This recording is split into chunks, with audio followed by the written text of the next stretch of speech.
Hello everyone, Resurfing here. I'm going to be doing an analysis on the new Sun and Moon teaser. I will only be covering what is on the US site. If you want more, I suggest going to Game Explain and watching Derek Bittner's analysis. He was my inspiration for doing this, and I'm curious to see which of our thoughts will match up. The first thing I will be covering is the three new Pokemon. First, we have Wishiwashi, the small fry Pokemon. Water-type Pokemon with the new ability Schooling. After doing some research, I believe Wishiwashi is based on the Aholehole Kulia zenora, a reef cavefish native to Hawaii, which has blue and silver coloring. It tends to swim in schools during the day, and this fits its new ability Schooling, which according to the trailer, it apparently cannot use until a certain level. The website does mention that this Pokemon will send out an SOS signal to its allies when it is in danger. To me, that means that it will likely be one of the wild Pokemon that can trigger SOS battles. The design of the school form makes me think that may also be the Pokemon that were sent to Calm during the trials, as we saw that one of our trials was that in the previous trailer. The school form is said to be so terrifying, even Gyarados will flee.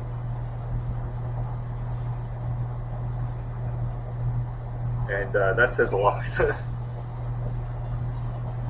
Next up, we have Pyukumuku, the sea cucumber Pokemon. It is another water-type Pokemon, and it has the new ability Innards Out. This ability will allow Pyukumuku to get one last hit in when it faints, and it will attack with its fist-like inner organ. This will do damage equal to the amount of damage it just took. This ability references the real-life sea cucumber's defense mechanism, where it will expel its innards from its anus to defend itself. In fact, Pyukumuku's mouth shape even appears to be designed to resemble the anus of a real-life sea cucumber.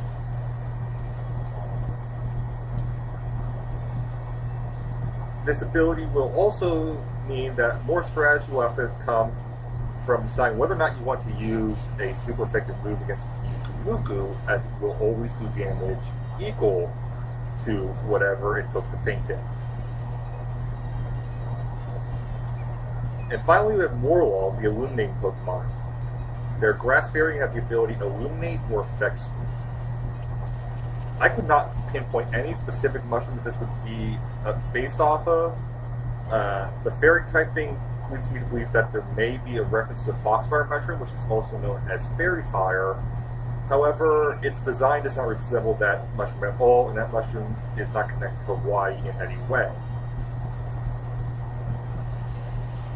According to the website, they are nocturnal, and that leads me to believe they will be a Pokemon that's only seen at night, similar to Luigi.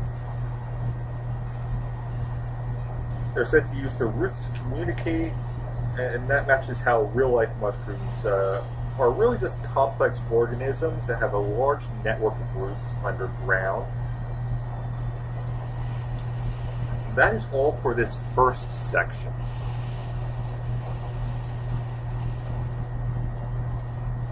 These new Pokemon are definitely interesting to me, and it is curious that Beware's pre-evolution is not shown, as that was one of the Pokemon revealed in Korokoro, and one of the more prominent ones. So, next up, we have the new evil team, Team Skull. Team Skull appears to be based off of biker gangs of Hawaii.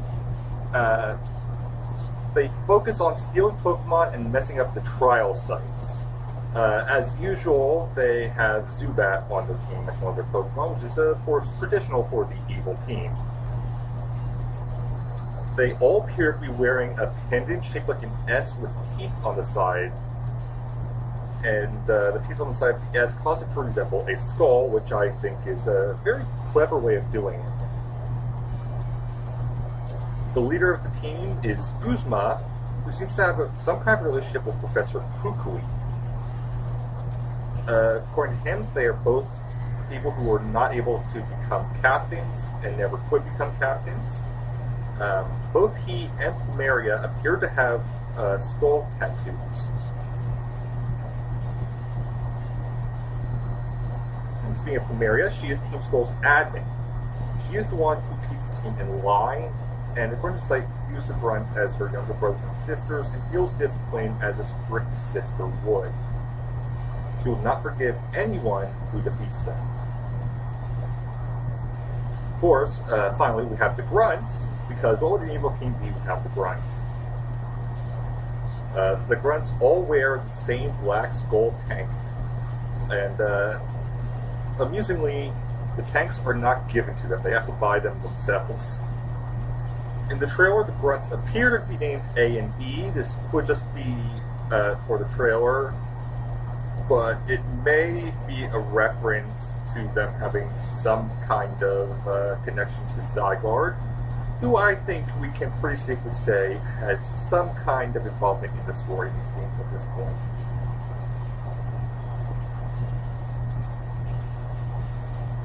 And it makes me wonder if the other letters of the alphabet will be there. I would also like to say that I absolutely love Team Skull's theme music. The punk rock is just really fitting.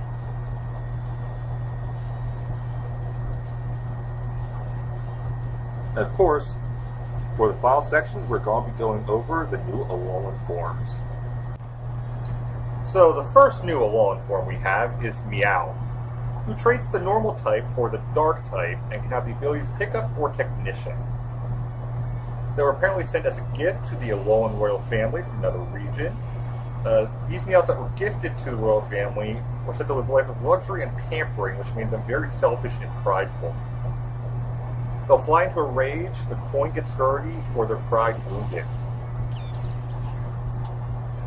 When the monarchy of Alola fell, the once rare Meowth became feral and are now a common Pokemon in the region.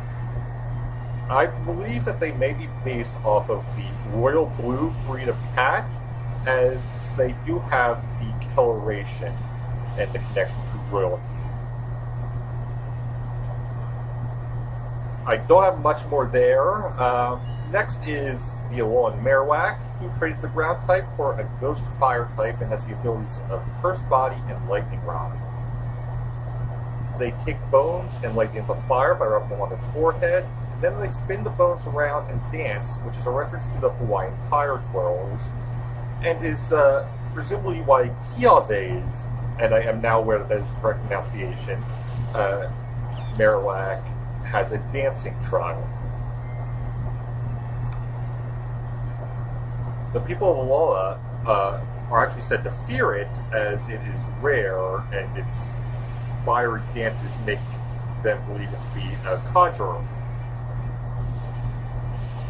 Since the Alola region has made grass-type Pokemon, which are of course the natural enemies of the ground-type Pokemon and Marowak, they learn to use fire as a defensive mechanism. This is not stated on the site, but it's my logical conclusion. And they live closely with their partners. They take great care of their partners. It's said that their care allowed them to gain a sixth sense, which is what presumably resulted in their ghost typing. I believe the ghost typing itself is mostly a reference to the Ghost Marowak from the first generation of games, because of course we have to be reminded of that. I believe it may also be a partial reference to Peel, the volcano goddess. I have no idea if I pronounced her name correctly, but she is said to have stepped on each of the 4 main islands of Hawaii, and her footmarks became the volcanoes. She is also associated with death by fire, which leads me to believe that she may have some kind of connection to the ghost typing on Marowak.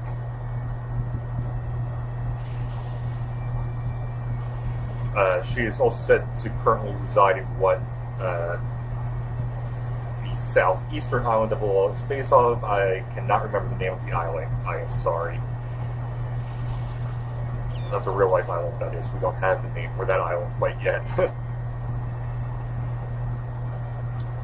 And finally, we have the Alolan Raichu, and I have to confess, I could not come up with any explanation for this other than that they finally remembered that Raichu exists.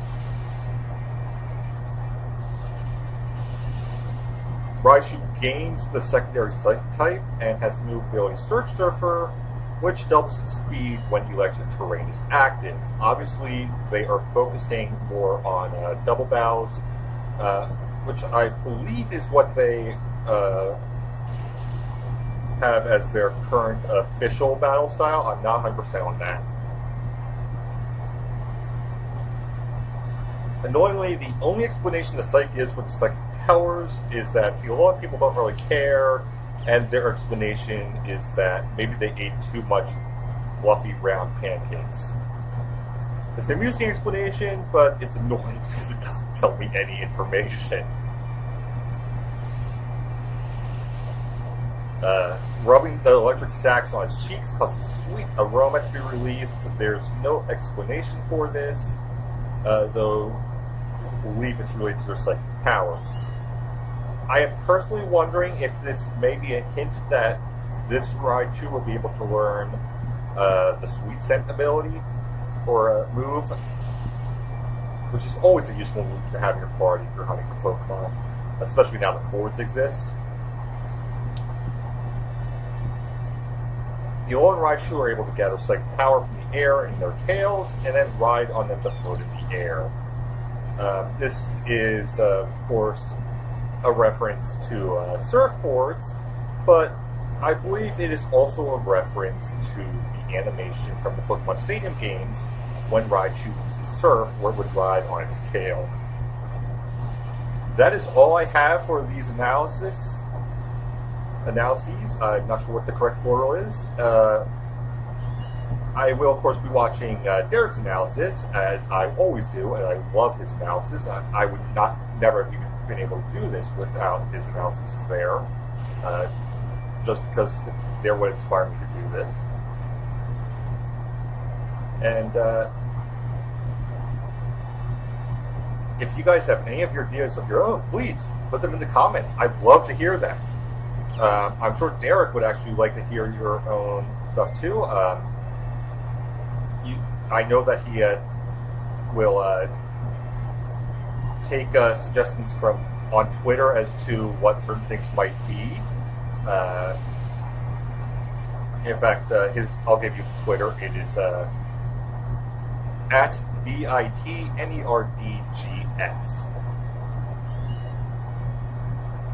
He likes to get the fans involved with their theories. He probably won't put it into the first analysis, but he almost always does a secondary one with the fans' ideas. So thank you guys for watching. If you enjoyed this, give it a like. Let me know what you think, and I will see you guys next time. Bye, guys!